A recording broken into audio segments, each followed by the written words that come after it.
This is GACenter, your look at the Grand Arena Championships of content creators from around the globe.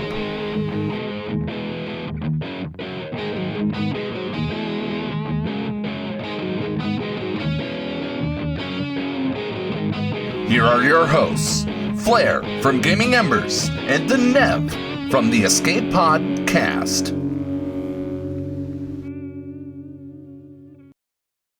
Hello there, ladies and gentlemen, and welcome to week 3 of GACenter. We had an interesting week. This week has been a good one for both some people with records. We've got some record breakers this week. Some quite impressive record breaking this week. Some unbeaten runs that are really remaining unbeaten, but you're going to see all of that in the divisions. You're going to see all of that in the divisions. But Flair, do you want to do the usual gump at the beginning of the show? It's kind of your thing. It's your shtick. Oh yeah, it's my shtick. First off, guys, just the Escape Podcast in general, we're making the push to 1,000. Neil and Paul are. Plenty of things to do. You can hear all the benefits and everything that they'll do at 1,000 over on the Escape Podcast show. And we'll leave it at that for that. Otherwise, during the course of the episode today for GACenter, any bits, subs, follows, anything like that, we will recognize those at the end of the show. Our lovely moderators, Paul, we'll be recognizing those during the show, but we will make a formal recognition on the show at the very end during our final segment. With that being said, Neil, let's get on with the show. Okie dokie. As usual, we start with you. You got lucky in round one. Because his opponent was a no-show. Good job, really, because you didn't get the full clear. Oh, no, dude. Bugs have been my bane the last little bit. Round 2. All those undersized teams, and you still lost. All those undersized teams, freaking you banners. Still lost by 4 banners. But I suppose round 3 was a flawless victory. So there you go. You had to get something right this week, didn't you? Yeah, it was easy. All right, Infinem. Number one, I gotta say, a lot of our competitors gave us lovely write-ups this week. So we're referring to a lot of that during the course of today's show. So round 1, he set a pretty weak defense. Apparently, put Hux to the front wall, got 4 holds. But other than that, on offense was on point. Had Treya with Shakti to get a quest done. But other than that, did some pretty good undermans. Round 2. They both set balanced defenses. They one-shot each other, but he was a little more efficient. He averaged 60 versus 57.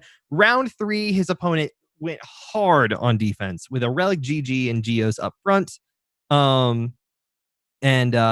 Man, he had it rough. He did a couple of battles against the Bugs. Eventually sent Mace Windu in to get some kills. Rambam, you'll be happy about that.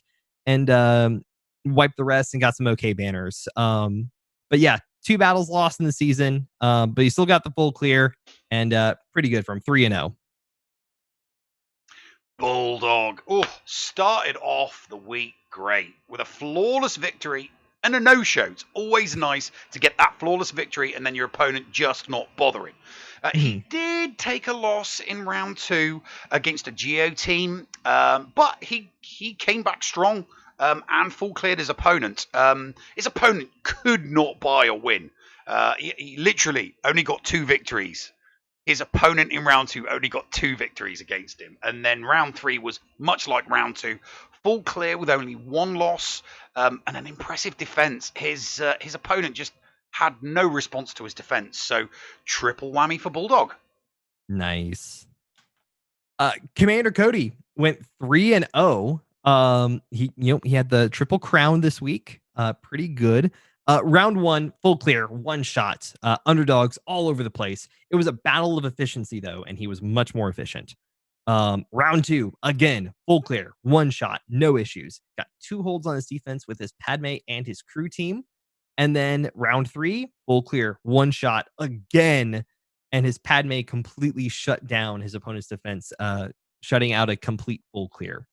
So this is man, he did really good. Hey, triple crowns are good. Triple crowns are good. Bringer of Death did not compete this week. Not quite sure why, but you can see they're all 0, so let's just move on. Brain Kill. So he posted a lot about his second match. To talk about his first match though, got a hold in round 1, did a 1-shot full clear. In round 2, he did get a hold, but he tried to be slick and threw Darth Revan in the back during the second match. His opponent put his Darth Revan up front and just was a slog to get through. As he puts it, he lost due to a poor strategy. But if they didn't clear the front zone, they would have had a lower Baron account. But that was a rough battle.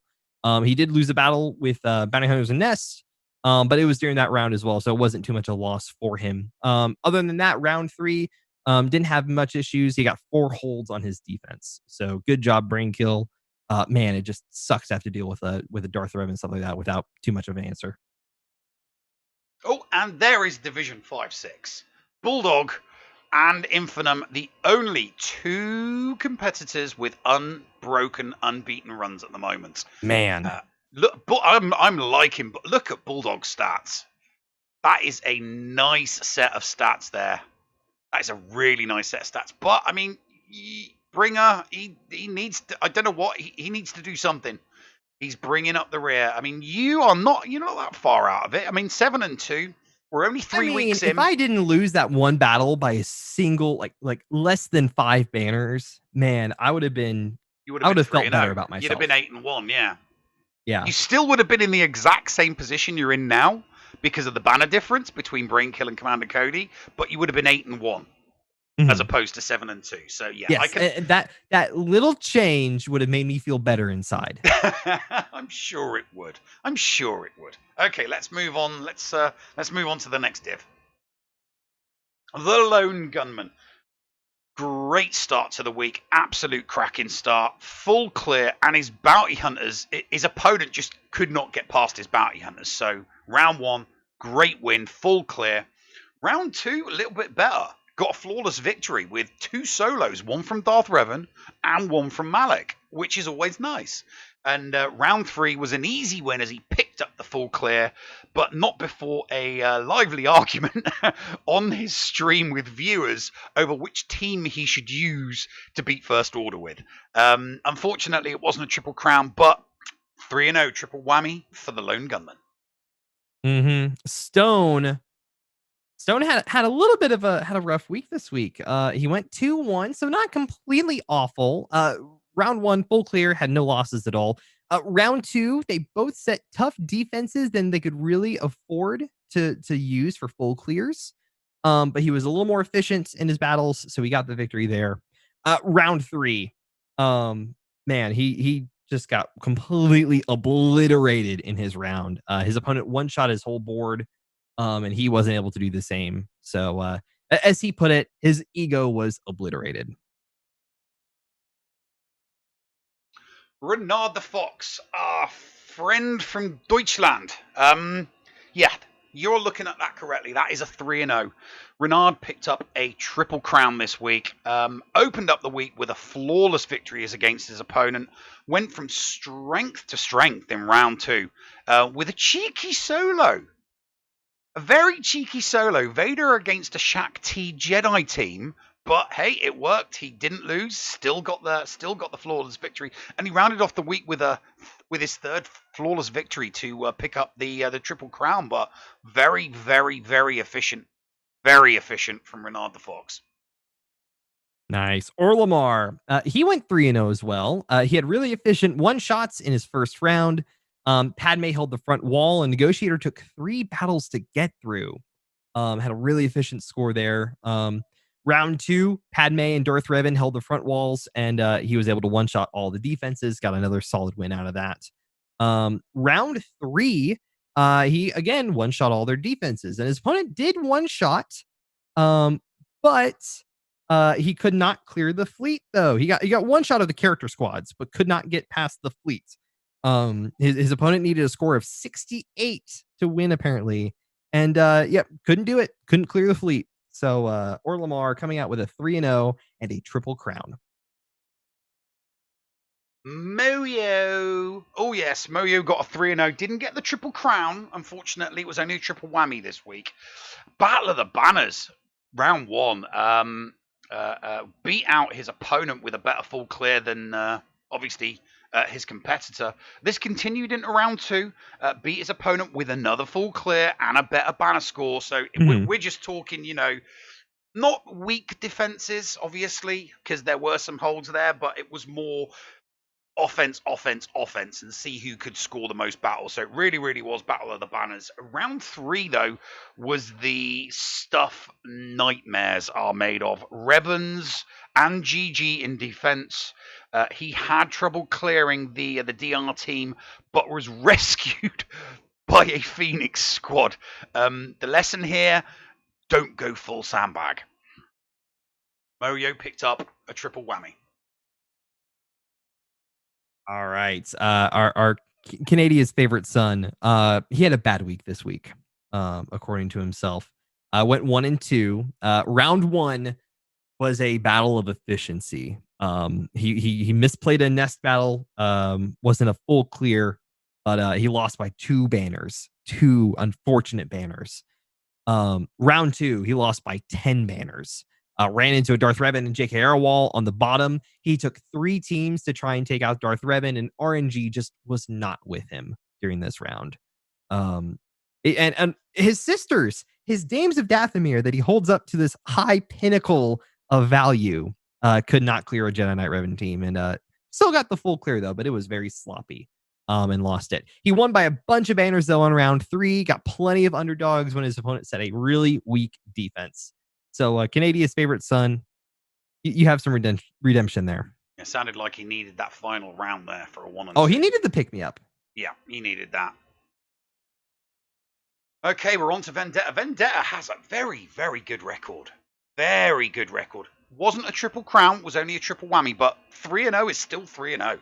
I mean, what awesome start at the beginning. Round 1, full clear. He did need to double tap a GG squad, but he still won. Round 2, flawless victory. Turned on the shine with some undersizes and even a solo.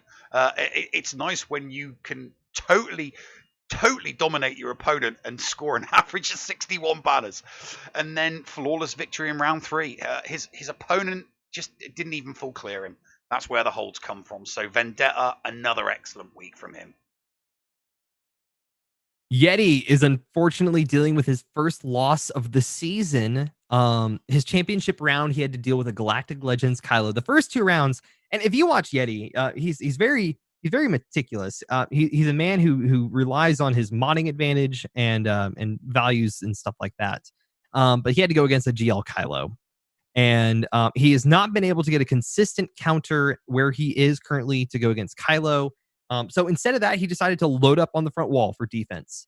Unfortunately, his opponent didn't go the way he thought he would. Instead of going up top to try and take fleet, the dude went down bottom and even got the win despite having to use 5 teams to clear the front bottom. But yeah, he had a miscalculation and unfortunately has to deal with the first loss of the season. Marco from Syndicate Games, he had a 2-1, and it's a weird 2-1 because he didn't do anything in round 1. Nothing. He didn't go, his opponent didn't go. So I have absolutely no idea what was going through his head for round 1. But he was a no-show. Round 2, flawless victory. Flawless victory with a very, very cheeky win against the Geos. Didn't even use his Nihilus. Went Treya Scion against a Geo team. Didn't put his Nihilus in. So that was a real cheeky undersize. And round 3 got the full clear, but didn't have to worry about losing as his opponent was a no-show in the final. So a 2-1 that could so easily have been a 3-0 if he'd showed up for round 1. If only. Geek Girl went 2-1 this week. She lost a single battle to Shock Clones, trying to use Darth Revan, but she got 6 holds on round 1, which is pretty good. Round 2 was unfortunate. GG completely shut her down, and unfortunately, that meant that her opponent just came in and just did a full clear one shot and just had nothing to come back with. Round 3, she won by the skin of her teeth. Both her and her opponent getting full clear one shots. It just came down to a matter of banners here and banners there, leading to a win. So 2-1, solid job. Oh, JKW, my fellow Brit, 2-1, unfortunately. Dude, that's a lot of losses. I'm just looking at that. Oh my lord. Well, I mean, it's quite a colourful story of the week. Round 1 was a good full clear and a win, but he nearly tripped up against a Wampa. Do not underestimate the power of a Wampa. You that's don't. just a mistake. You just don't do it. Still got the full clear. Round 2 took round 2 in full stride with a glorious, flawless victory and picking up 9 holds as well. So his defense did really, really well. But round 3, oh my God, talk about a disaster. He just couldn't win. He could not buy a win. 15 losses to Padme teams, JKR teams, Newt teams, and 4 fleet losses for a really, really bad end to the week. So he will be very glad that he got the win in round 1 and the win in round 2, because he is going to want to forget that round 3. Oh, geez. And there is the division 4-3-4. And man, you see that you have a couple people just contending right at the very top. Moyo, Vendetta, Lone Gunman, they're all sitting up there, and it's Lone Gunman doesn't have as many banners, but when you look at Moyo and Vendetta, they are literally within 200 banners of each other.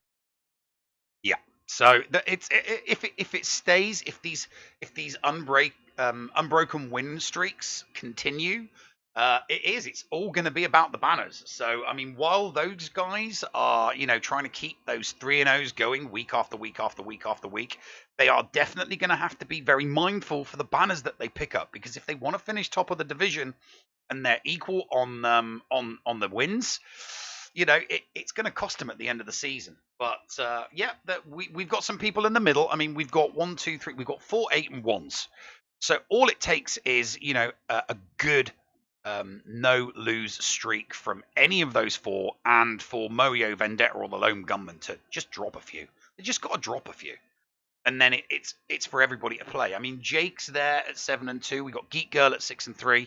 Andy Beads at 5-4. He needs some high praise from the RNG gods. Dude, I mean, sacrifice something. It'll work. Trust me. And, Marco, Andy just needs to hope that maybe he can bribe everyone else to losing a battle or 2 with some maple syrup. Yeah, and obviously we've got Marco coming up the rear, because obviously he missed the first week, which counted as an 0-3. So Marco rough. really, that's why I couldn't quite understand why he did not attack in round 1. So I'm sure he'll comment when he watches the replay, because he's one of our European guys. Mm-hmm. Okay, so let's move on to the next division. Fortmore. Okay, Fortmore was a 2-1. Very uncharacteristic. Didn't get the start he wanted. With a full clear and no win. There was no defense except for fleet.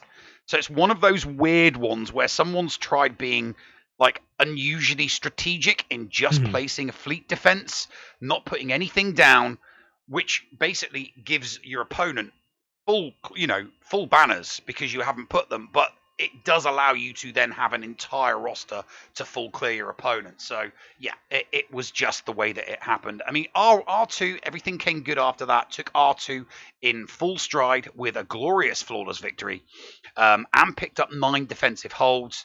Hang on a minute. No, sorry, I'm reading somebody else's there. Solid win with a full clear, making the week feel better after a round 1 loss. And round 3, worrying start when he couldn't get Padme past a fast JKR team.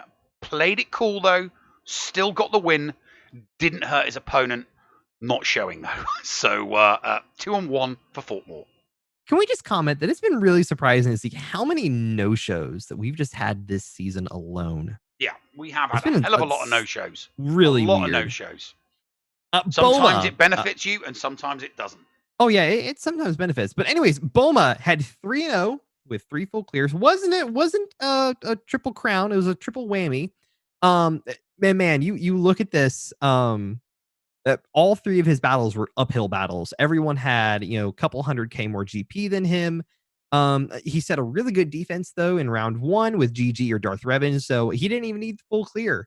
He had a timeout on a match, tried to take in the triumvirate and couldn't get annihilated on JKR team. He got an ugly full clear, but still won though. Round 2, set a really light defense. So it became a battle of efficiency. He did get a 1-shot full clear. The only hiccup he had was just losing Thrawn in a Palpatine squad versus the sisters, and that was about it. And his opponent took 2 tries to be GG, so he got the win there. Round 3, had so many more G12 and G13s. But he had really odd modding, and the defenses just was not intimidating at all. So you got to experiment a little bit. He got the 1-shot full clear, and his fleet stopped him cold for a very well decisive victory. Oh, Wrangler. Wrangler scored a draw in round 1, but got the win by virtue of having a higher GP, if you remember that debate that Paul and I had. So it was good for Wrangler. He got a bang on the nail draw, but picked up the victory in round 1. I mean, he did get a flawless victory. But, he literally got awarded the win purely because his GP was higher. But round 2, no draw to the rescue this round, as he failed to clear his opponent fleet and had to take a loss. But he didn't really have any worries in round 3, and he took the full clear and the win, and he got 2-1 for the week. Whatever. Full cleared all of his opponents. Literally just told everyone, whatever, screw this, I'm kicking your butt. Everything this entire week went pretty good for him. He only had one little slip up, and that was trying to use Treya just didn't do it for Geos in round 2. And so because of that, he punished Treya and put her on defense and got a hold for it. Got a little bit lucky. His opponent did have an ultimate GL Kylo, but didn't place it on defense. So whatever, Really? coming in with a 3-0, triple whammy, not the triple crown. Full ultimate GL Kylo, and he didn't put it on defense. I know. Who does that? Maybe it wasn't ready for lock. Yeah, it could have been that. So we're on to Scribe. Scribe got 2-1 this week. Not the best start to the week, losing the round by 10 banners as a result of two risky undersized squads. So round 1 loss was completely on him.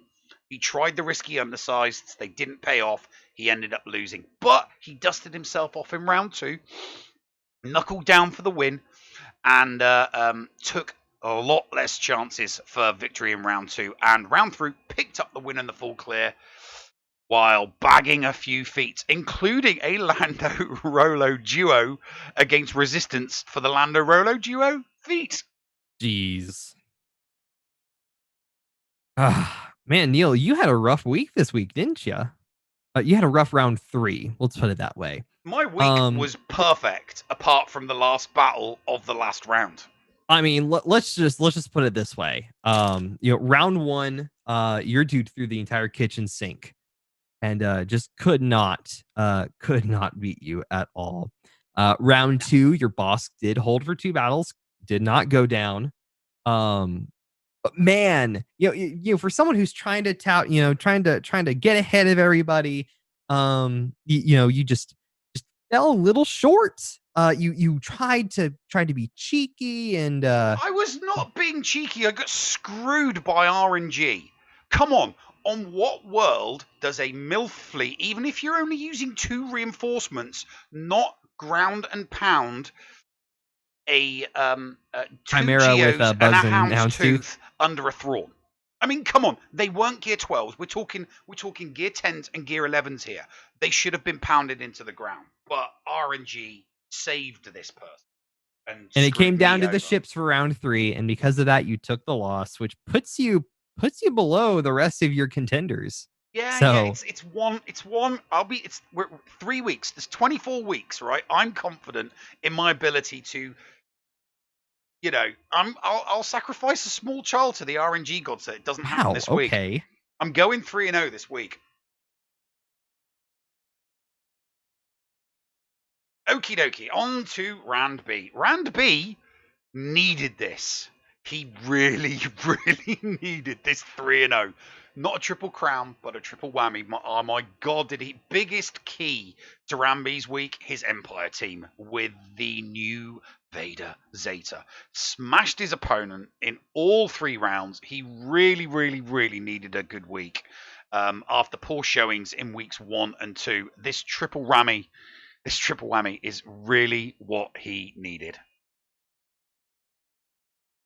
All right, Gator. Completely forgot to set his defenses in round 1, and just because of that, he just didn't really have the minerals to do too much. He tried a single battle and got swept completely. He got 5 holds in round 2 and did get the 1-shot bow clear, taking the win.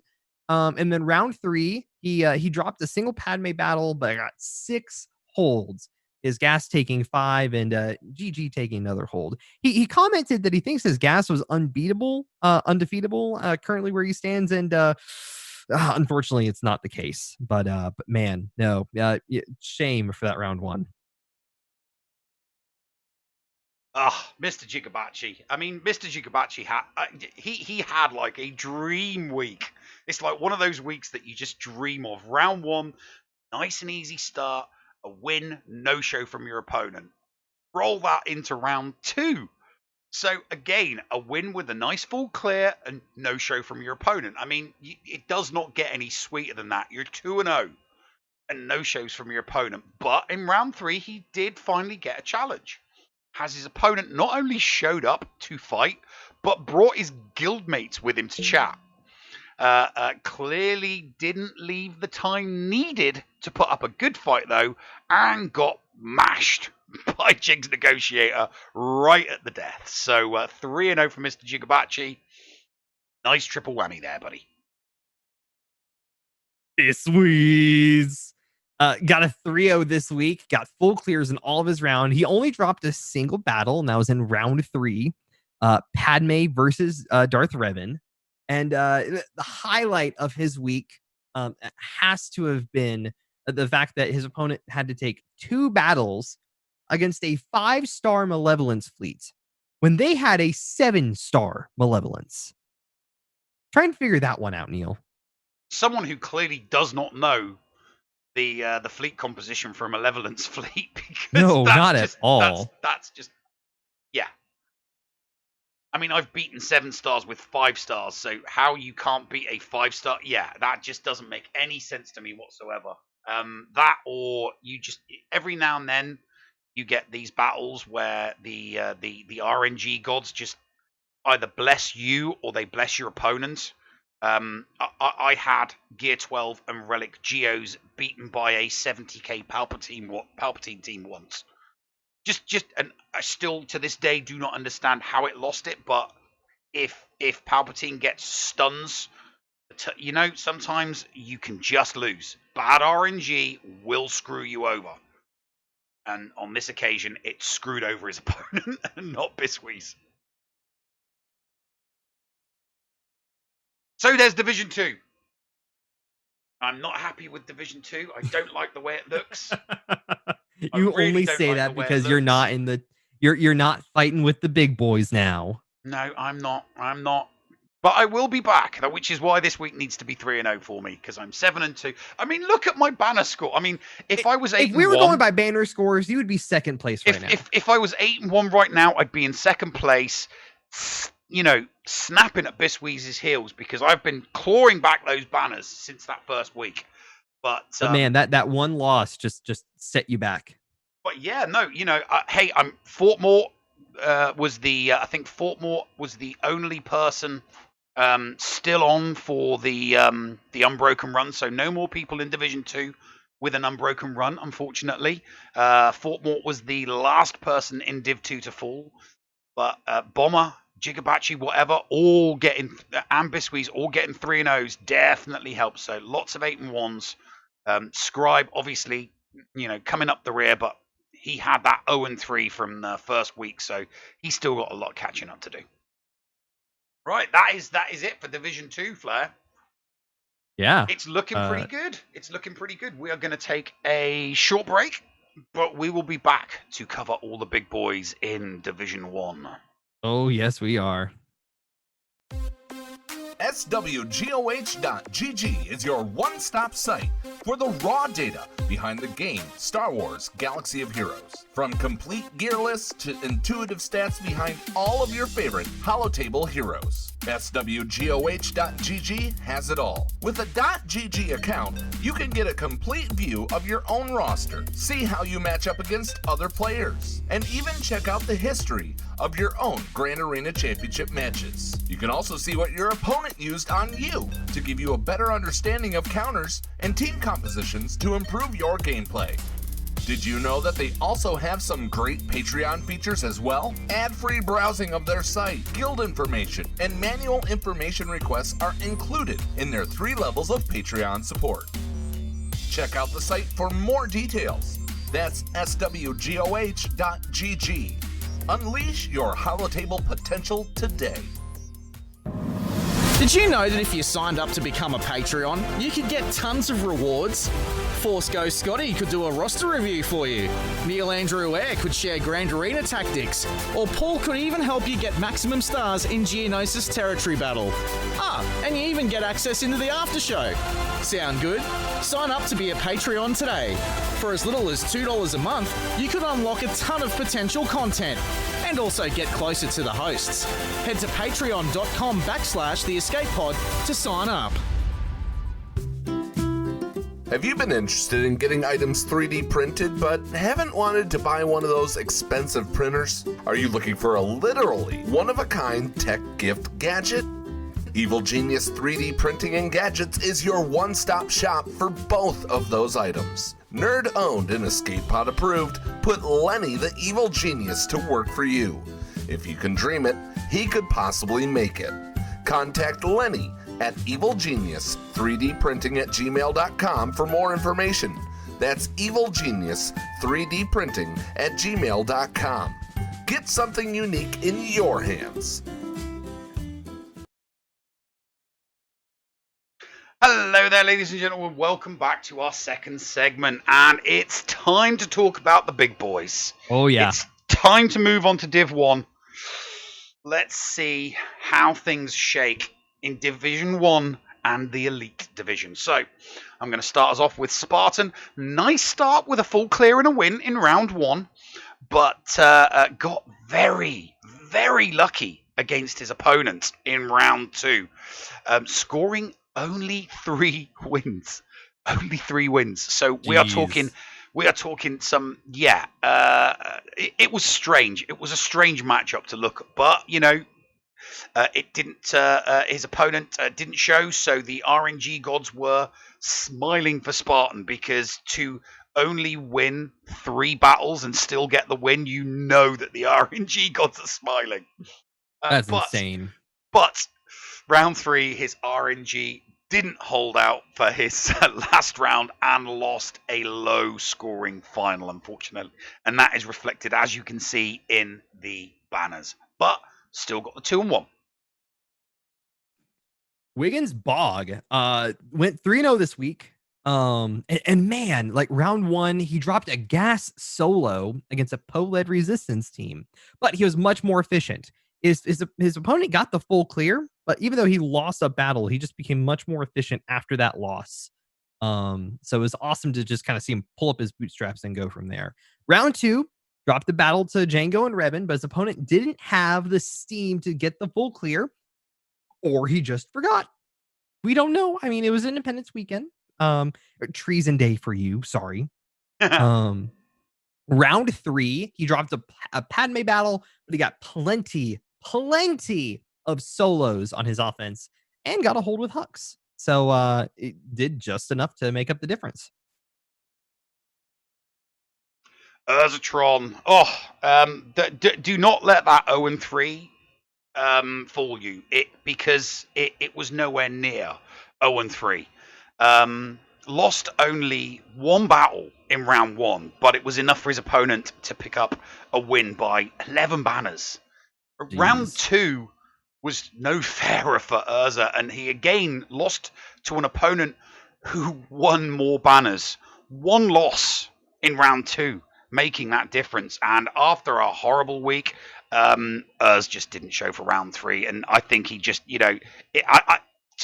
as far as I'm concerned, it was Urz just giving the middle finger to the RNG gods. Cubs this week actually lost a battle, lost a round. He round 1, he got the full clear one shot, had no issues, got 3 holds. Round 2 had the full clear, but he had to 2-tap Darth Revan. But his Padme did get got some holds and stood strong afterwards. Round 3 was just a kick in the teeth. Gas, JTR, and crew just completely just kicked him while he was down. 7 losses between those 3. He got a hold on defense, but it wasn't enough to get the win. Bitcoin, just look at that score. I'm sorry, but that just looks awesome. Those 5,786 banners, 24 wins, no losses, 15 holds. We're not talking about some, this is where the men get separated from the boys. Started off round 1, strong flawless victory. Kept to this excellent form and play going with, you got it, another flawless victory in round 2. Would you Adam and Eve it? Got to round 3, another flawless victory. So 3 flawless victories gave Bitcoin the Triple Crown. But it wasn't just his first Triple Crown. He has now had back-to-back Triple Crowns. So Bitcoin is on a 6-win, unbeaten, flawless victory streak at the moment. So, very impressive. Very impressive from Bitcoin right now.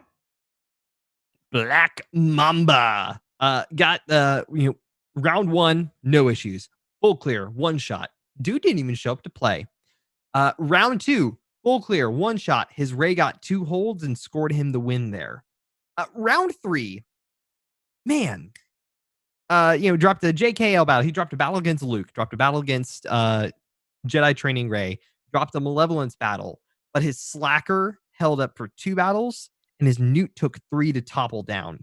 So because of the holds that he got, he was able to snag the win and came out of this with 3-0. Triple whammy, but not the Triple Crown. It's Ranger Dre. Going for Kyber. He wants the Kyber. Well, only 2-1 for Ranger this week. Good solid start. No messing, no fussing. Flawless victory round 1. But round 2, lost. Too many banner losses. He did have to go up against a GL Kylo, and the GL Kylo just would not go down. Just wouldn't go down. So, unfortunately, round 2 was a loss. But he came out the end of the week smelling of roses with a flawless victory against his final opponent. 2-1 for Ranger. Thad, going nerdy. I'm sorry, buddy. I'm so sorry. Oh man. He was close. He was close on them, but in the end, as he puts it, he pulled his punches, got his hands cut off. And the light side of the Force would have shown him mercy. When it comes to the darkness that was his opponent, that mercy got pushed out of a window. Round 1, he had to deal with a Karth timeout. That was pretty much it. Round 2 was an efficiency battle. And round 3, it took him 5 attempts to clear Malevolence. Man, poor Thaddeus. Poor buddy. Smallest violin in the world playing just for you, Thad. Smallest violin in the world just for you, buddy. Oh, Grid on. And Grid's no longer on the grid. We've got a nice, not so opaque image of him on the screen this week. Gridsy did not have a good start. He really didn't have a good start. Failed to defeat his opponent's fleet and lost round 1. And round 2 wasn't any better, as he got the full clear, but suffered 2 losses to his opponent's 1 loss, so he lost purely on banner scores. So lost the first 2 rounds. That was not happening in round 3, though. Round 3 was a total ground and pound, as he flawless victoried his opponent, totally took him to the cleaners, scoring a record 1951 banners for a single round, which is, as I'm saying this, the highest single round score for an individual competitor. Micaeus. We're actually not going to talk too much about him or End All. We will actually have them later on in our third segment, but we'll allow the scores to show themselves. Had to deal with 2 GL rays on rounds 1 and 2, and he got past it and he cleared it just for the chance to fight End All Be All in round 3. And we'll talk about round 3 in third segment. That's No Moon. Scored a 2-1. Had, without a doubt, the strangest round 1 I think I have ever seen. His opponent put so much trash on defense that Moon was able to solo every single team except 1. And he totally smashed the record that Grid got a few minutes ago with a round score of 1,962 banners. So that's the new single round score record for the show. Round 2, no such luck as round 1, as he got 2 losses picked up during the full clear, and it did cost him the win. R3, no such concerns in the final round, as he came out victorious with a flawless victory and a 10 banner win. 2-1 for Moon. Nice. It's just Ian. Round 1, he lost the battle to Ray and unfortunately got full cleared in 1 shot. Round 2, 1 shot, full clear, had no issues. His opponent just didn't show up to play. Round 3. Oh man, let me tell you, he had to 3-tap the Ray. He had to 2-tap the Sisters, 2-tap GG, or 2-tap the Malevolence, not GG. And all of those losses, with the fact that his opponent just came in and did a 1-shot full clear. Oh man, he ended up with 1 and 2 this week. DB 1 and 2. Yeah, he did not have a good week at all. Week started off terrible. Round 1 this week, he failed to see off a Newt Separatist team, and it cost him. It really, really cost him. Didn't get the full clear or the win. Round 2 came back strong. He did get a flawless victory, but it was all to naught as his opponent snuck in with a 1 banner win in the final round. A loss that DB is, not going to forget soon enough. It sucks to happen right at the end of 1 banner loss. Jeez. 1 and 2 for DB. Mudbum, round 1 wasn't too much of an issue. He had to 2-tap the ships, but his Ray and Kira teams both got 6 holds between the 2 of them. Ray getting 4, Kira getting 2. Round 2 had a 1-shot full clear as well. And his opponent just threw everything at his Sisters on defense and just could not clear it. Round 3, he dropped the battle to the Sisters as well. And unfortunately, his opponent 1-shot full cleared him. So that means that Mudbum, unfortunately, has to walk out of the week with a 2-1 record. DPK. DPK had another bad week. 1 and 2 for the week. Round 1, kind of round you want to forget. He went heavy D and he paid the price, only keeping enough to be able to clear 1 territory, and his opponent cleared all but 1. And round 2 was just another bad round, having to 2-shot a Finn team he lost by 1 banner. A 2-shot having to 2-tap a resistance team, Fin team resistance team, and losing by 1 banner. So, he's already lost 1, he's already lost 2. But he was able to pick up a victory in round 3, as his opponent was had no response whatsoever to a Relic Gas D that DPK had put on his lines.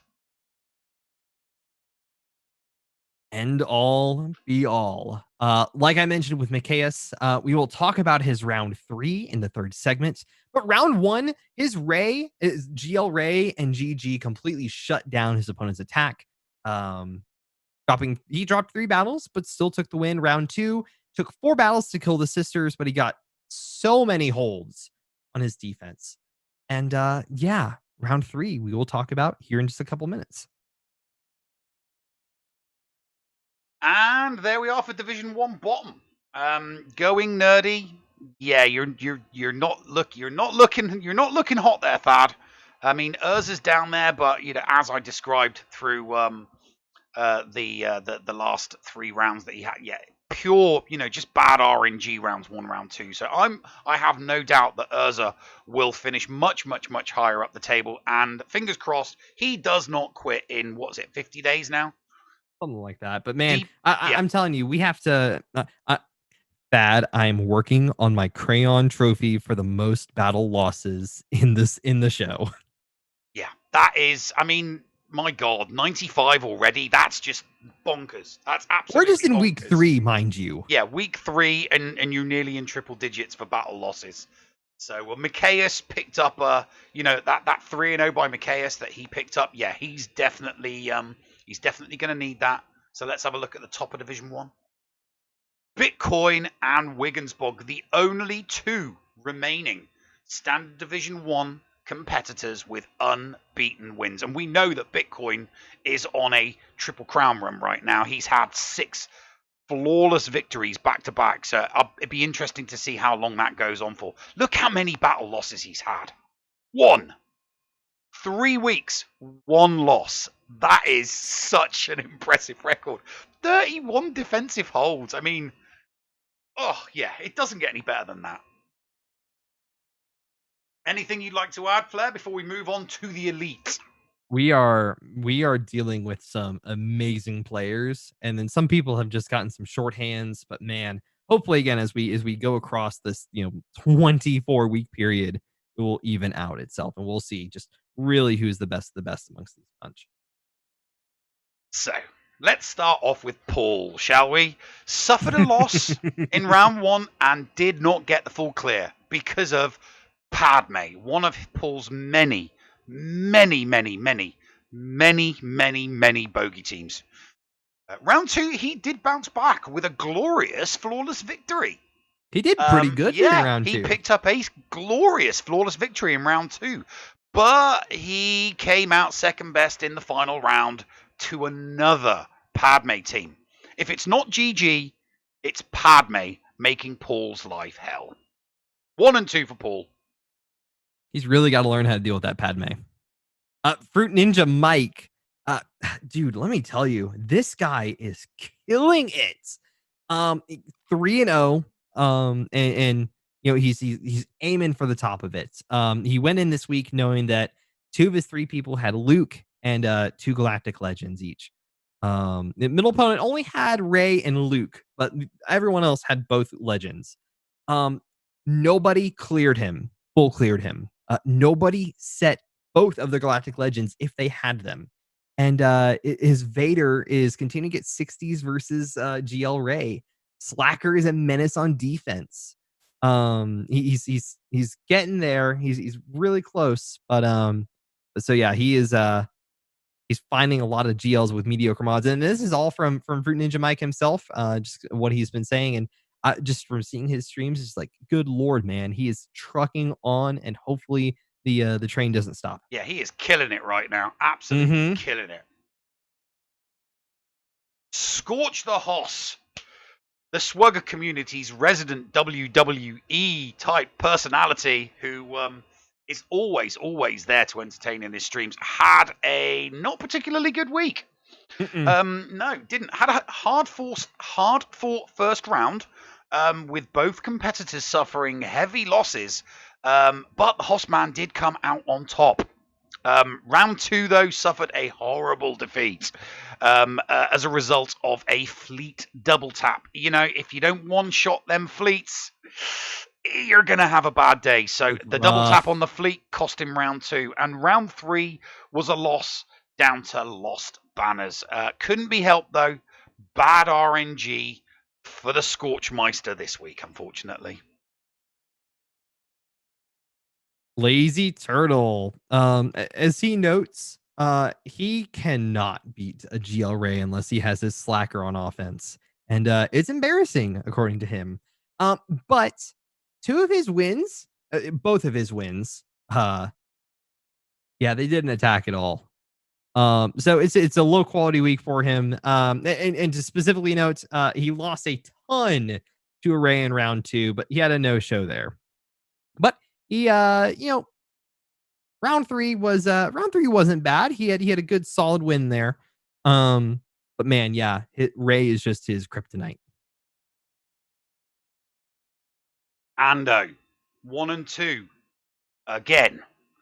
Ando just doesn't seem to know when to stop experimenting and when to just hit his opponent. Tried a 3-man Plo-Clune, and it didn't pan out. I wonder why.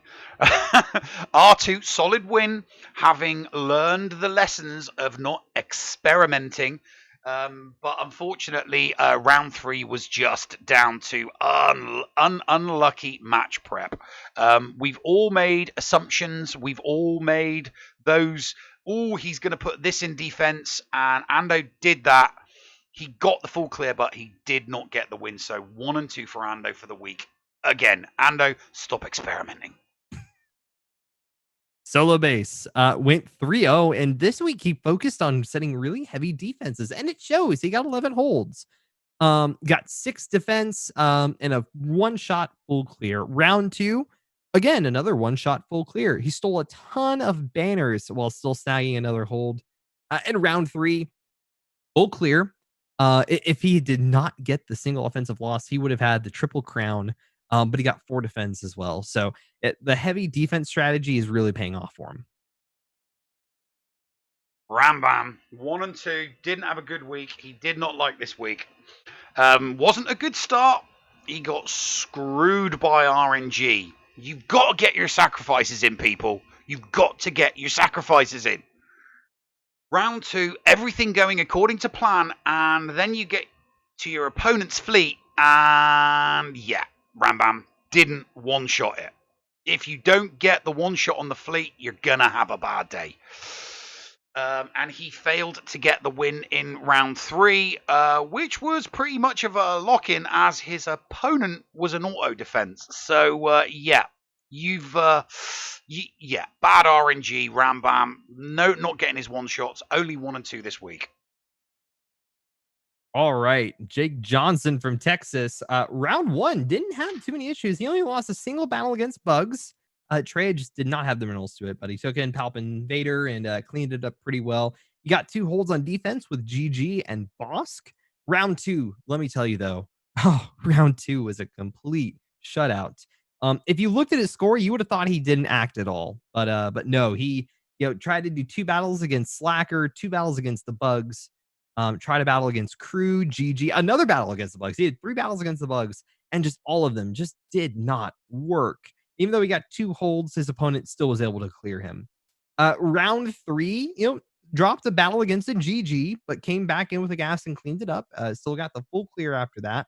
But unfortunately, his opponent was just a little bit more efficient. So, having to come out of this with a 1 and 2, man, so close, so close. Oh, one of the big hitters, Zareth, one of the heavy hitters. As you can see, 3-0. But it was actually a tough week. Even though he got 3-0 and a triple whammy, not a triple crown, it was a tough week. He faced more opponents with double GLs. And let's not forget that he's only got 1 GL, okay? And Zareth placed that GL on defense for all 3 rounds. And he got 3 full clears and 3 wins against opponents with double GLs. The guy knows his stuff. It was a bit touch and go in the final round, as it took 7 attempts for him to beat a GG Watt team. But 3-0, who cares how many attempts it takes you to get a GG Watt team? All right. Indigo. Round 1, dropped one to Slacker, but was a no-show. Round 2, dropped a couple battles to Ray. Still had unfortunately, because of the drops to Ray, he lost the battle. Round 3, dropped another battle to Bosk, dropped a battle to Slacker, but had another no-show. So if he had a no-show on round 2, he would have had the 3-0. But man, that Ray battle was just tough for him. Dylar. Now, Dylar is currently on holiday at the moment, so he did all of his battles mobile. He also claims that he was hungover. I'm not sure if he was hungover or drunk, but round 1 was a win, beating out 2 GLs, so that's not bad if you're hungover. Round 2 was a bit unfortunate, as his Ray mirror failed and he lost to a better banner score. And round 3 was a good old-fashioned slugfest, Ray versus Ray, and Dylar won it out with a flawless victory. So, drunk, hungover, still got 2-1. The Grand Admiral Arnold. Oh man, round 1 straight out the gate had 3 losses to Slacker. Had to 2-tap. Actually, no, couldn't even clear Ray, and had to 2-tap a Newt team. Unfortunately, his opponent just didn't have the minerals either. Was able to clear past Ray, but it took a grand total of, it looks like, 9 battles to defeat Ray. Probably some of it to wear her down a little bit. But after that, yeah, Arnold had a Slacker as well on defense, and man, Slacker just held strong. Round 2, only dropped 2 battles, and both of them against Ray. Still managed to get the clear there. And his opponent just could not do it either. Again, Slacker just held on very strongly. Round 3 was rough though. Loss against Ray, had a timeout there. Loss against Slacker, had to come back in and 2-tap it. Loss against the ships. And his opponent just came in and just full cleared and said, I'm taking the win and going home. And yeah, that leaves Arnold for a 2-1 this week. Clesso, very clinical week, 3-0, triple whammy. No better start to a week than a flawless victory, which is what he picked up in round 1. Round 2 followed it up with a full clear. Not too much to worry about, as his opponent was a no-show, which is always nice. Tried a Vader counter against GG in round 3. It didn't succeed, but that didn't stop him getting his triple whammy. 3 wins for Clesso. Heinze came to play this week, and round 1 was a little rough for him. But he was able to get the full clear, and but unfortunately his opponent did the full clear as well, but just was a little more efficient. Notably speaking, he did a Ray v Ray battle, and man, that's a tough fight to do. It was Ray on literally just the last of her laurels. It was just a battle of banners there. Round 2 lost, had to 3-tap a Ray team, but he got plenty of holds on his defense. Bugs taking 2 battles, did not fall. His Bosk had to take 2 battles to clear, and his negotiator stood strong for 2 battles. Round 3, he dropped a battle against the sisters, but came back in and cleaned it up afterwards.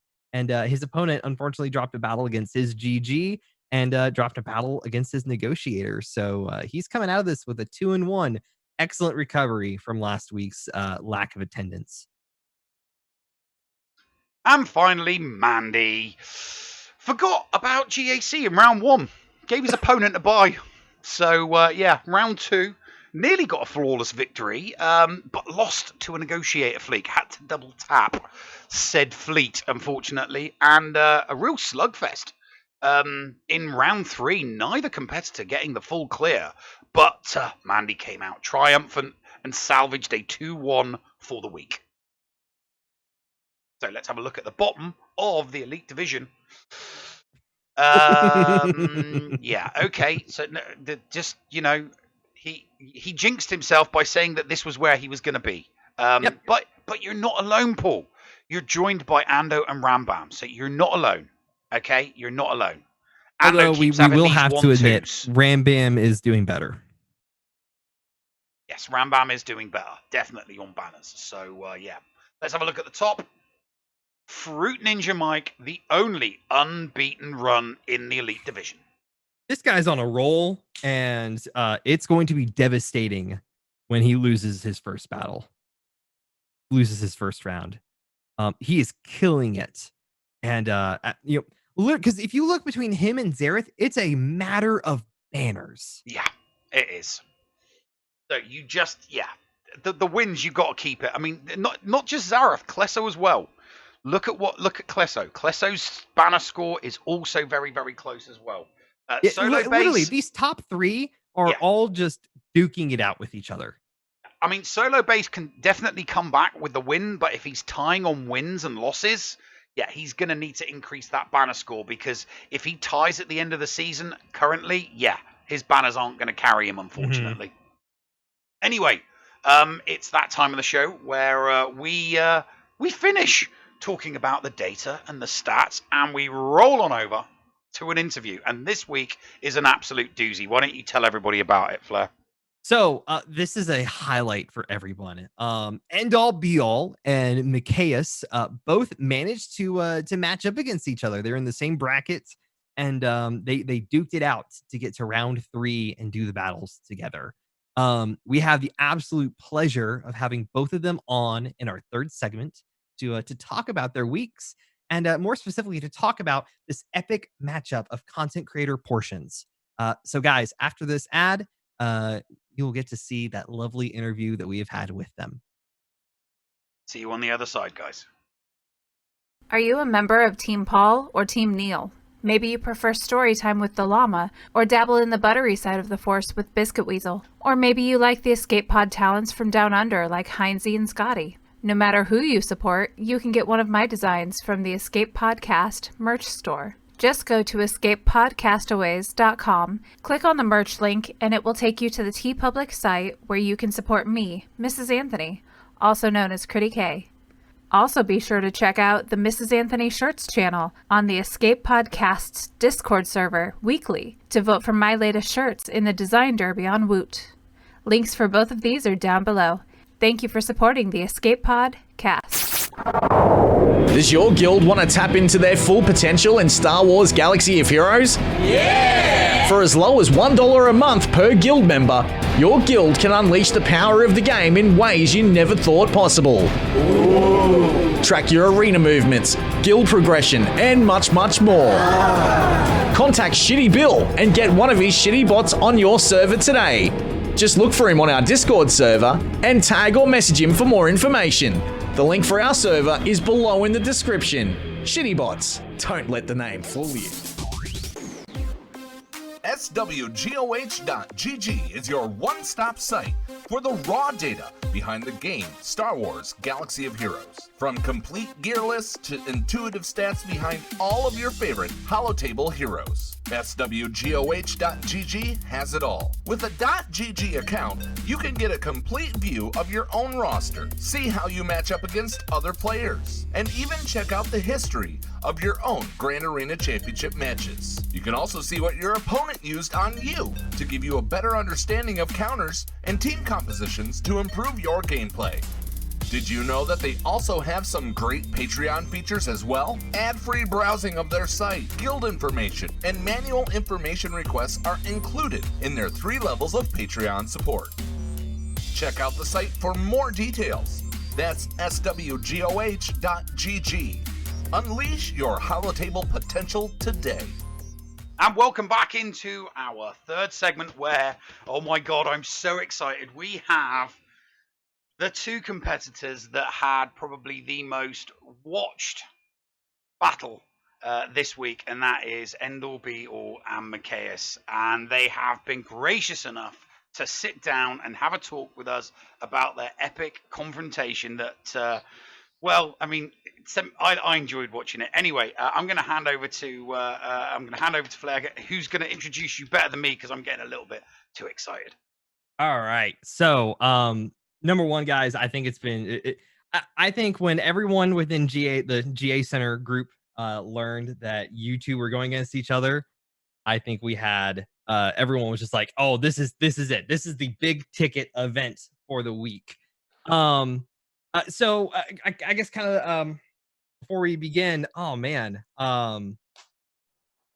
just thoughts going into this week. We have End All Be All first off, and Macias of Macias modding mayhem and everything. I guess End All first. What were your thoughts going into this week? And I guess answer the week first, and then the round more specifically when you figured out you're going against Macias. Sure. So, I was really excited because I've faced good players before, but never faced another fellow YouTube content creator. So really excited when I saw Micaeus' group out there, and I knew that Micaeus was a really good player as well. So I was really excited to get matched up in the second or third round. Immediately reached out, said, hey, this is a possibility. We could get matched up. And then then it was just a question of playing our matches well and winning so that we do get matched up in the second or third round. And going in, my initial thoughts were that I knew that Micaeus was the underdog given that he did not have a GL and I had Galactic Legend Ray. But given his track record of beating Galactic Legend Rays, that really wasn't much of a consideration. I had to give it my best. I couldn't take it easy. That was basically my thought going in. So how was your first week going in then, Macias? Well, so I took a look at the bracket and I immediately saw End All Be All's name and then was super excited because similarly to End All, I had not I've never had the chance to face another content creator in Grand Arena or even really any friends of mine. I think one time I had a past client who I'd remodded maybe like 8 months prior that I was able to play against, and that was kind of fun. But other than that, no real celebrity matchups like End All Be All over here. So I was excited, but then I looked at the rest of the group and I noticed some of it was kind of strong, but it looked like I could maybe make it through a lot better than some groups past. But there were a lot of Galactic Legends there, so I was a little nervous. I was kind of maybe hoping End All would just lose, and then I would just lose on purpose, on purpose, so that we could match up for sure in an easier fashion. But instead, as is his way, he won his first 2 matches, and I had to work pretty hard to win mine.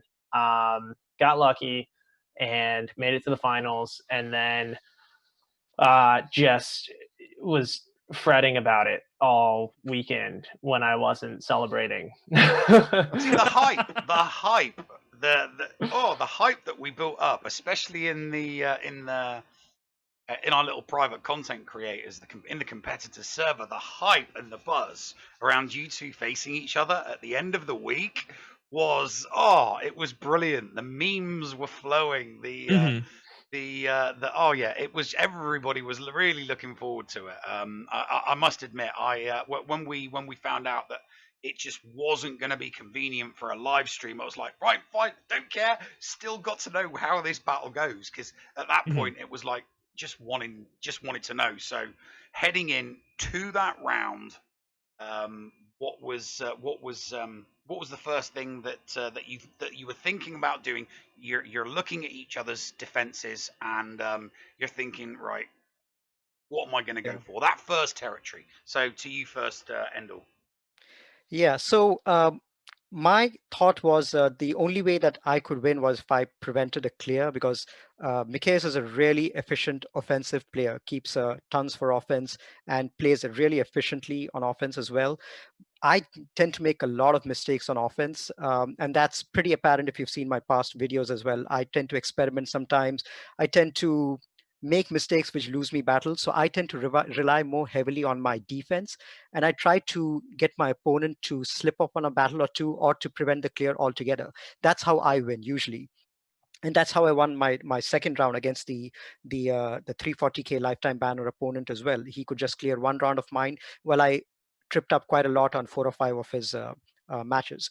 But so going in, I knew that the biggest concern that I had was the GG Watt team that Mikhail sent, because that team has sort of been like an Achilles heel for me in the past as well. Mhm. I've had a problem getting through it cleanly.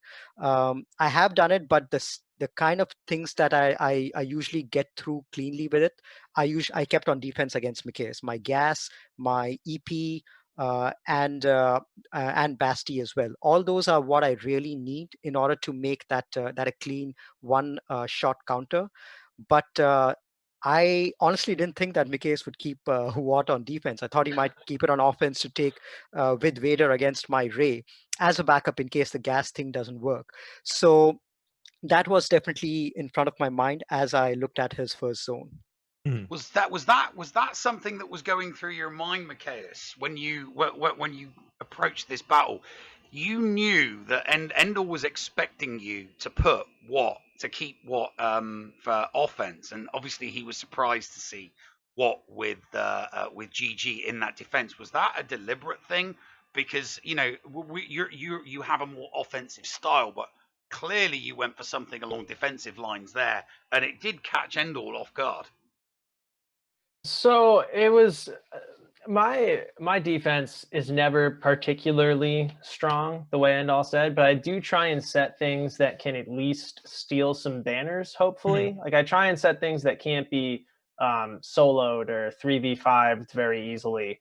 And sort of my best defensive team has become this Grievous team, just because I have to save so much else for offense. I don't know what it is about my roster. Maybe it's not having a GL or whatever it is, but I'm constantly matched against opponents with deeper, like gear 12 and gear 13 pools. So I don't have the option of making a really heavy defense. So I thought maybe if I can get one strong team on defense, there's a chance that it'll do something. And I wasn't even like, I had no hope for a hold, really. I was just hoping it would burn banners at least. And I also knew like if I was going to try to set a weak defense, I just knew that he would be able to underman my teams, and it wouldn't work. So it was kind of a Hail Mary, but paid off. It's so fun to I guess especially number one, because again, both of you all said it. This is one of the few times content creators actually get to go against each other in Grain Arena. But then you get to hear the inner machinations of what they're thinking, like, oh, what are they fretting about? I think it's besides someone just saying it as they're streaming it or recording it, just to kind of to be like, oh, we went against each other, and oh, this is my opponent wasn't like, oh, this is going to be all easy and everything. No, I think all of us kind of have our Achilles heel, like Endall said, and there's just teams that were just like, if I see this, I'm done. So we're progressing through the game. After like 2 territories, there still wasn't that much in it. I think there was only still 20 banners in it after you both cleared a territory each. So I mean, was your offense a little bit more aware, Michaelis, that you just had that slight lead, and that it wasn't so much all on you to you knew that you had to one shot everything to kind of close the door on Endor. So what were your thoughts going into those last few battles? Well, so I'll start by saying I definitely benefited from having hope from the start of the match, because Endall chose to start with 2-shotting the Grievous team. That gave me hope to one-shot everything as the path to victory. Like I had a window at that point. Before that, it's just speculative, and honestly, I genuinely had like low expectations for a win condition for myself, because it just seemed very difficult when I was looking at his board that he set up. But in terms of efficiency, I wasn't confident in my ability to efficiently to more efficiently one shot than he could, because I knew my defense was a little weak. But I was just lost my train of thought for a second. Oof. See, I focused so hard on these that I've got nothing left. He wore me out. So no, your train of thought was you were trying to not have to require anything other than a one shot. So you're two territories down. Right. You're looking at the top. You know that your fleets are basically going to be extremely evenly matched. You know you've both put malevolence down. Yeah, and so you know that you're probably both going to score roughly the same amount of banners there. So. Yeah, so again, I wasn't trying to be too risky. I was trying to take in full teams for the most part. I think I did use one 4-man team, and I immediately regretted that choice. As soon as my battle is done processing and I can upload this, it's at 62% now. Everyone's going to get to see that disaster. It's a miracle that this match didn't come out the other way, in all honesty. Once you see the Luke battle, it's silly. But I just knew that I had to just try to one-shot each team, and I had one chance at each team. And so like palms sweating each match I played. I literally, my heart rate was up. Same way in like a sports game. I don't know. It's a lot of fun though. But yeah, that's just it, because just moving over to Endel, now I instantly kind of knew Endel's strategy after doing the double tap on the which was done very methodically, by the way, so that you could get the maximum, so we could get as many banners from that second tap as possible. You then had in your mind, you knew you were going to be banners behind. So your strategy kind of completely changed from then, and you had this match reversing battle where you had to tell us about it. The one with Stormtrooper Han and Thrawn. Yeah. I know what was going through your mind then, but why don't you let everybody know what was going through your mind? Yeah. So like you mentioned, as soon as I double tapped that was the very first battle. I was 20 points behind, and as I kept seeing Micaeus one-shot all of my teams, I was on the defensive. Just like Micaeus said that he had hope, he had a path to victory, and he was on the offensive. I was on the defensive the whole battle. So I was trying to do what I could to scrounge what banners I could. And there were two matches where I think if things would have gone a little differently, I may have made up even despite one loss. One was the Geo battle where I killed the team too fast. It is a problem, an undesirable problem where I killed the team too fast, couldn't recover the 5 banners.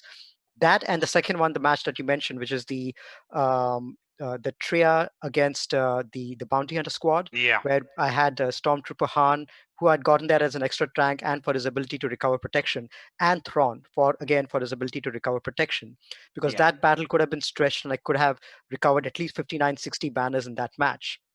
What ended up happening was Django double tapped Thrawn at the wrong time and got rid of him, and there was no recovery for me.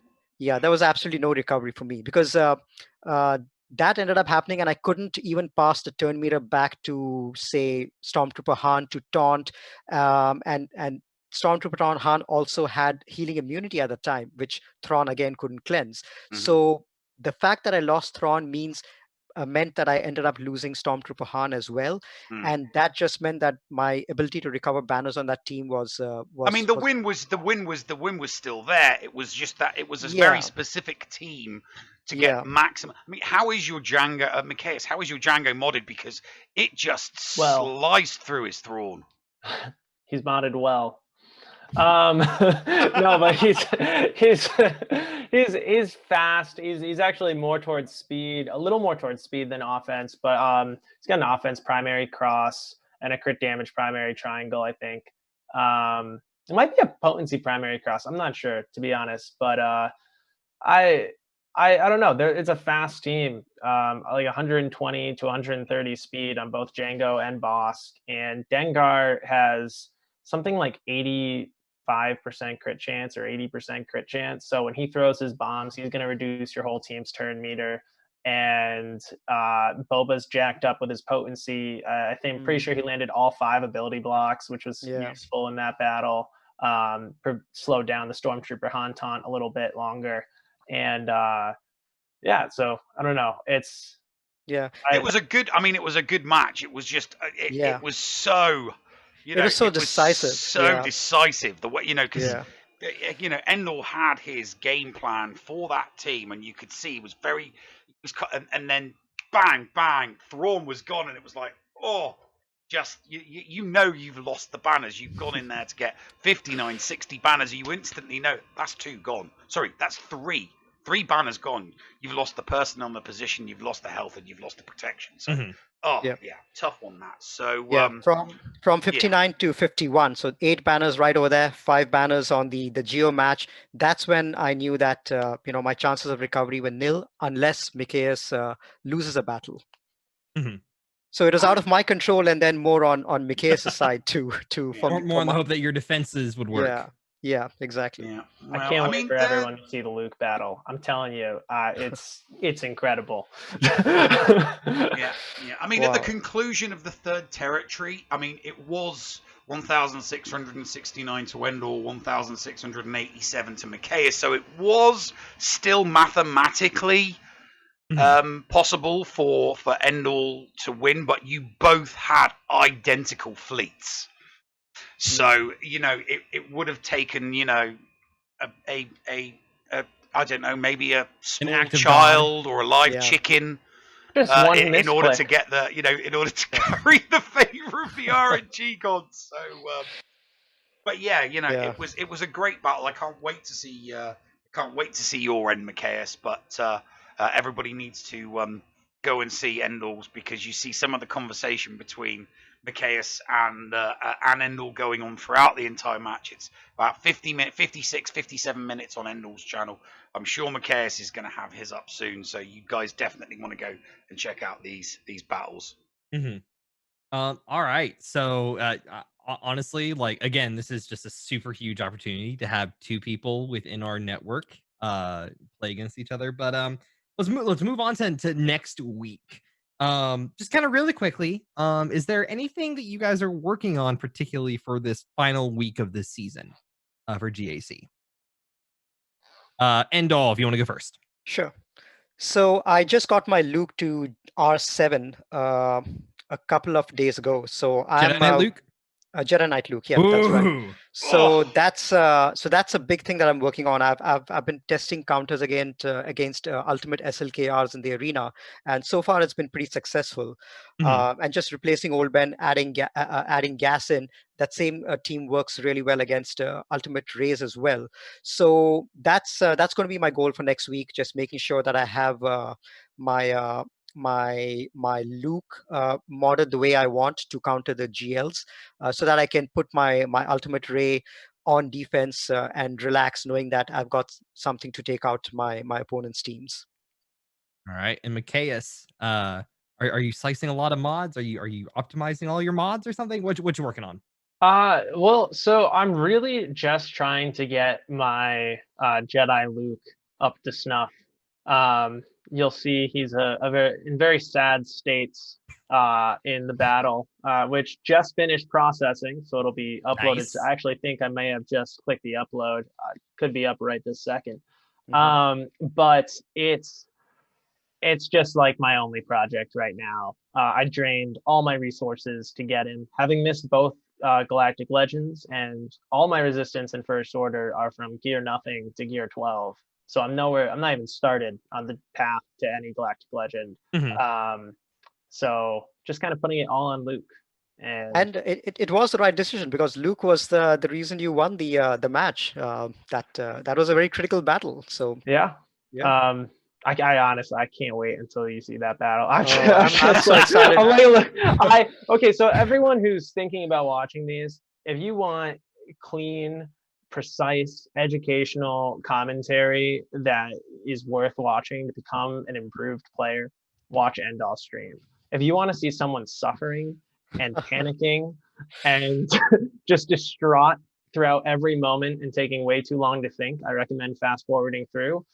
Try my stream. Because Well, that's pretty much what it is. I'm sure people will be interested to see what we're going to play you out with once this interview's concluded, actually.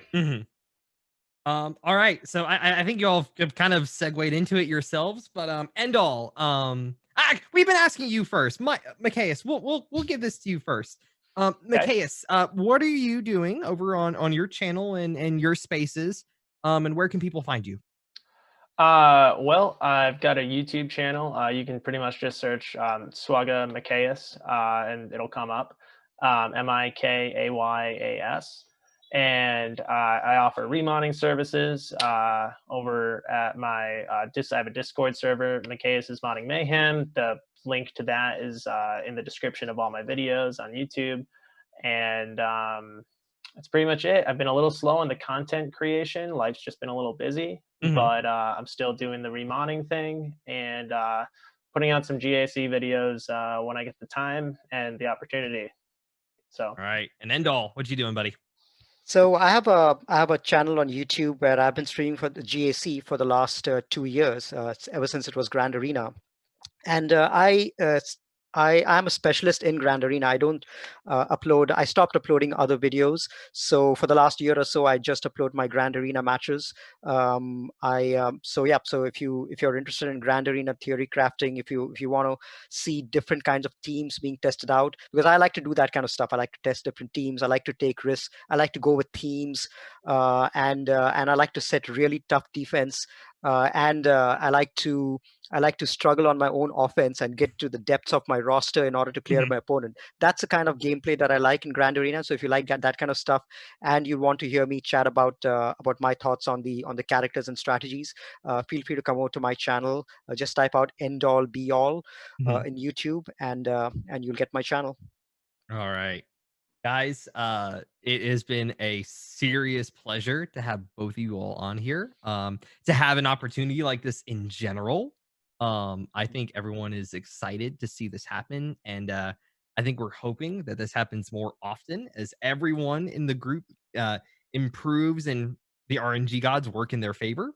But yeah, Neil, any other thoughts before we finish? No, it's been an absolute pleasure having you on, gentlemen. I hope that the RNG gods smile again someday, and the next time you guys face up, that the stars align and we do get that perfect moment where everybody can conveniently live stream at the same time and we can get it all on one channel, because something like that would be totally awesome. But it's been a pleasure having you on. Thanks for coming on, gentlemen.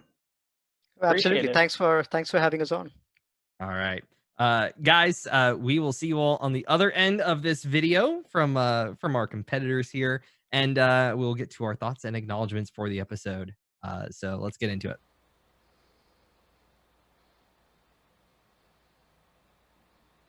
Okay, that didn't work at all.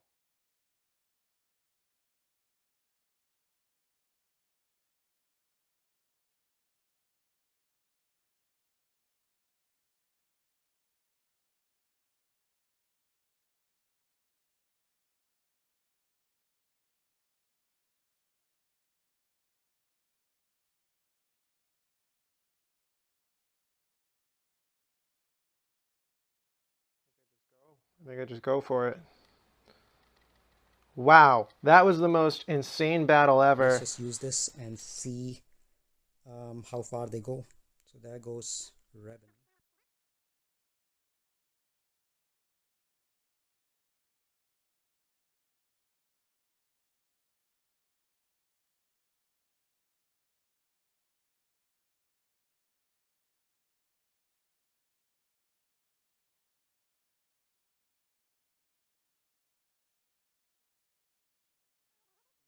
That's close. Whew. One shot. Excellent. Hello there, ladies and gents, and welcome back. I hope you enjoyed watching that interview as much as Flair and I enjoyed conducting it, because it was a lot of fun. Seriously, that was so much fun.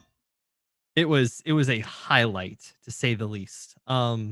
But guys, we are obviously at the end of the show. Like I mentioned at the beginning, we do our thoughts and acknowledgments, and just thank yous for anything at this point. I'm only seeing one follow. I could have sworn we had a couple others, but the one I see right now is Vinny Linguine. So yeah, Vinny, thank you so much for the follow. Obviously, like we mentioned at the beginning as well, the Escape Podcast is a channel, is shooting for 1,000 subs on YouTube, so you can go and support over there. Other than that, Neil, in terms of what you and everyone else over here are doing, what's going on? Well, we've got the usual gumph. Obviously, we've got this show. We've got Geeking Out with Going Nerdy. We have the Friday show, obviously. And then there are the customary GAC battles from me, where I'm still trying to go for Quad Kyber. Gonna get it this time. Definitely gonna get it this time. And then obviously on the same channel, because Paul and I obviously do everything on the same channel. Paul will do his usual either marbles or his Jackbox games, depending on, how much time he has and what days. But there's usually one of each. Marbles is usually towards the end of the week, and Jackbox is usually towards the beginning of the week. And then obviously Paul and the Llama record the Lego Legacy Heroes Unboxed show at least once every couple of weeks, and then that gets put up onto our YouTube channel. So there is always plenty to see from the Escape Podcastaways. Yep.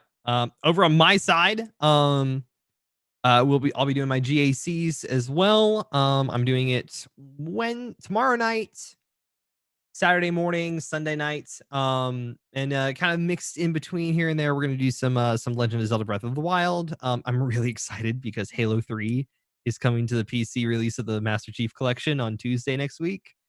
So I know what I'm doing next week.